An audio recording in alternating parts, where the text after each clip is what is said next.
There's another topic that I know that you sometimes talk about that I would like to talk here about, which is related to the video gaming and the texting and the computer and all that. There's a lot of kids that use it, and we use it as adults. What does that do to the brain? Well, one of the things that the studies have shown that when a person is video gaming, or they're multitasking, or they're computer gaming, and they're blowing up people, or they're breaking through walls, or they're shooting people, or they're accomplishing a certain level, that the pleasure centers in the brain become stimulated. In other words, there's a gigantic release of dopamine in the brain.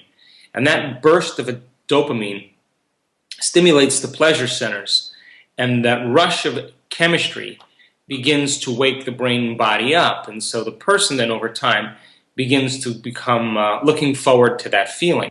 But what happens in the brain is, as you keep stimulating the dopamine centers, the cells begin to become desensitized, so it requires more dopamine to turn them on again. So the pleasure centers start beginning to recalibrate to a higher level, and so every time they play, you have to play a little longer, you have to change the game to get the same rush.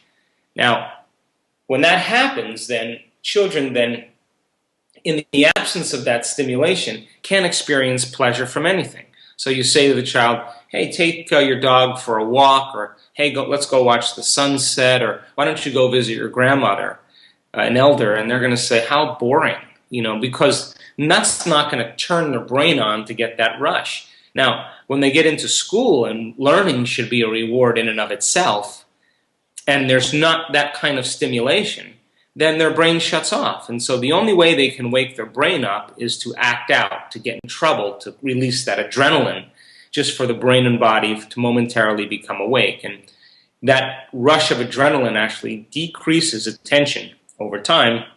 And now we have a culture that's pleasure-seeking, completely dependent on the emotional rush.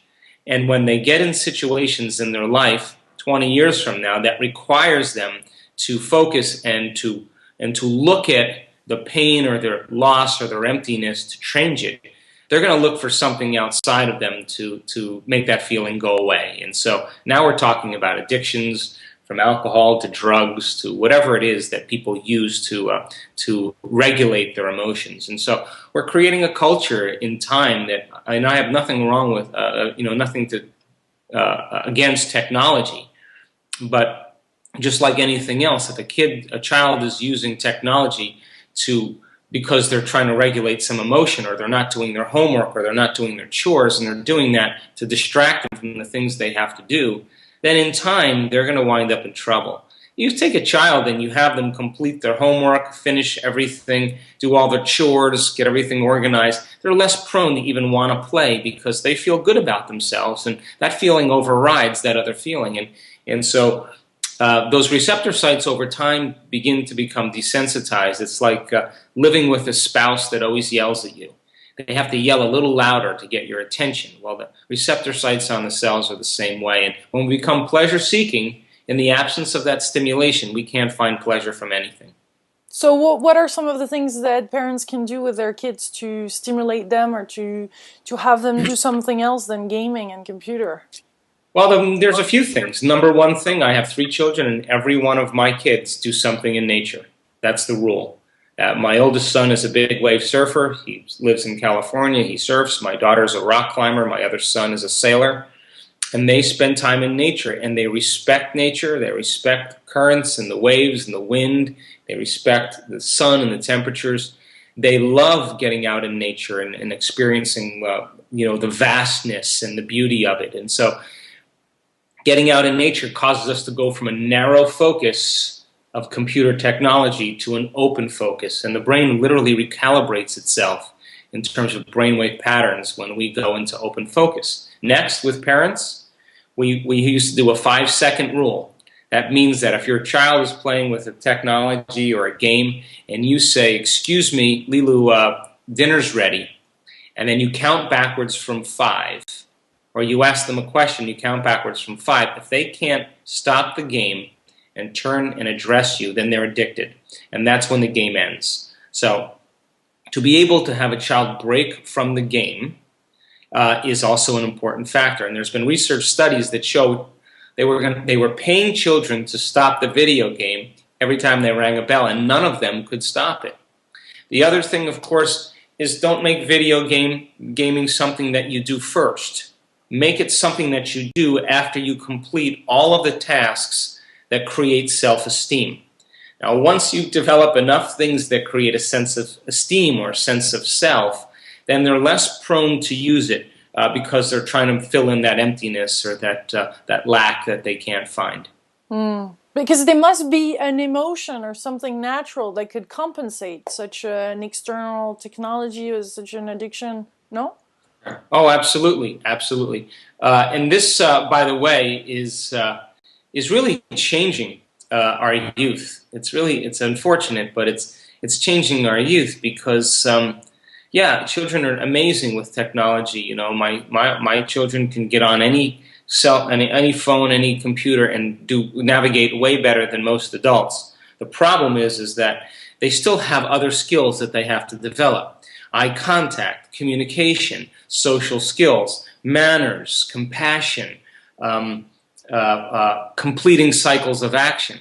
And so if your child's identity is completely locked up in Facebook or technology or Twitter or texting, and they don't have a rounded out personality, they're more prone to really alter themselves and develop an identity that later on in their life is going to be completely dependent on regulating their emotions for pleasure. It feels like having meals with them and talking and really sharing our own feelings and be vulnerable and authentic ourselves and having real conversation and getting to the bottom of it and talking emotion and just real things is so essential, and even more so than a must. It's up to us, really. Instead of blaming the kids, we have to be the ones to open up, don't we? Oh, absolutely. I mean, listen, you can't be an adult and say, hey, don't video game or don't text or clean your room, and you have a messy room or you're addicted to your own computer games. It doesn't work that way. I mean, there's been research in the United States that shows that families just who eat dinner together, those children are way less prone to use drugs later on in their life because you're asking important questions, you're sharing ideas, you're bonding, you're removing layers or facades of protection that really keep the core issues from being addressed. And so, you know, community is, children have mirror neurons, and mirror neurons are empathy neurons. Empathy neurons they model behavior.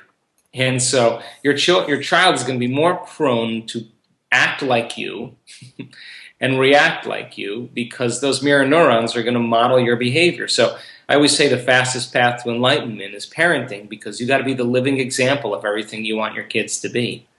So your book is definitely for everybody, parents, non-parents. Oh, absolutely. It's time to read Joe's book, and the latest one is another bestseller. Oh my God, it's called "Breaking the Habit of Being Yourself: How to Lose Your Mind and Create a New One." Just to complete this conversation, can you tell us few misunderstandings that we really have to get now at this time?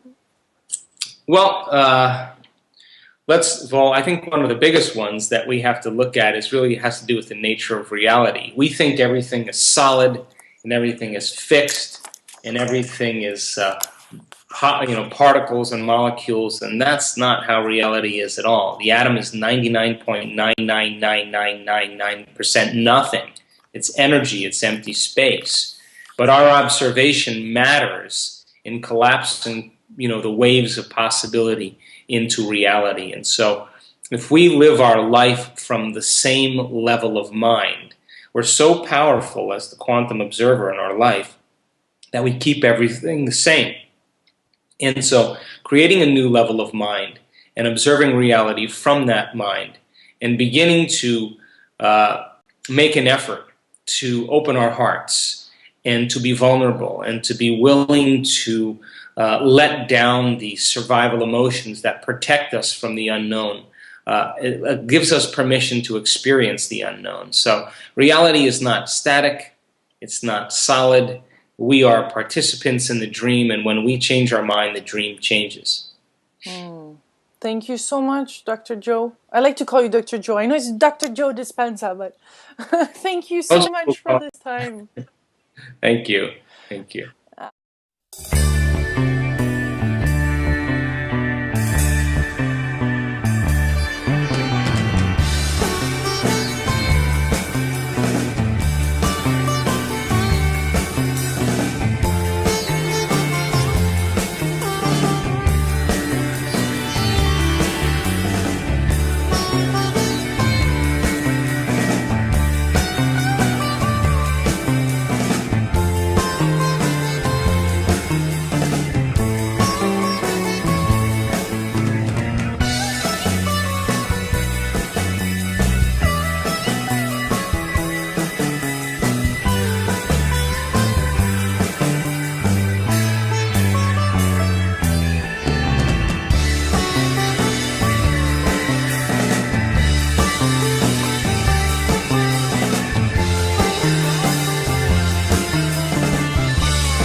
Begin to become desensitized, so it requires more dopamine to turn them on again. So the pleasure centers start beginning to recalibrate to a higher level, and so every time they play, you have to play a little longer. You have to change the game to get the same rush. Now, when that happens, then children then, in the absence of that stimulus,